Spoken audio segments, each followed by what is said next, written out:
நம்ம ஏவிரியில இருக்கிறதுலே most expensive birds இவங்க தான். இவங்கள எப்படி கொண்டு வராங்கன்னு பார்த்தீங்களா? காலையில 4:30 மணிக்கு என்னோட ஜர்னி ஸ்டார்ட் ஆச்சுங்க. பேர்ட்ஸ் சென்னையிலேருந்து வந்திருக்கு, வந்து வாங்கிக்கோங்க அப்படின்னு சொன்னாங்க. 4:30 மணிக்கே போயாச்சு. அப்படி என்ன பேர்ட் வாங்கியிருக்கோம் அப்படின்னா, ஆஃப்ரிக்கன் லவ் பேர்ட்ஸ் தான். அட இதுவோட எக்ஸ்பென்சிவ் அப்படின்னு கேட்டிங்கன்னா, எந்த அளவுக்கு இது எக்ஸ்பென்சிவ்னு நினைக்கிறீங்க அப்படின்னா, நம்மளோட ஏவரியில இருக்கக்கூடிய சன்கன்யூரை விடவே இவங்க காஸ்ட்லியான பேர்ட்ஸுங்க. இந்த குவாலிட்டி பத்தி தெரிஞ்சவங்க கண்டிப்பா இந்த பேர்ட் எப்படி, என்ன, ஏதுன்னு எல்லா டீட்டெயில்ஸும் கண்டிப்பா தெரியும். ஆஃப்ரிக்கன் லவ் பேர்ட்ஸ்ல இவங்க 2 பேரும் லூட்டினோ ஆஃப்லைன்ஸ்னு சொல்லுவாங்க.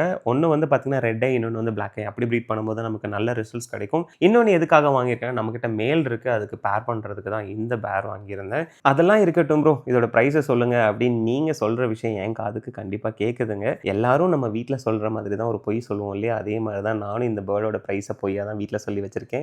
என்னோட ஃபேமிலி மெம்பர்ஸும் பார்த்துட்டு இருக்காங்க. நீங்க இந்த பேர்டுக்கு என்ன பிரைஸ் வரும்னு சொல்லி நினைக்கிறீங்களோ அது கமெண்ட்ல தட்டி விடுங்க.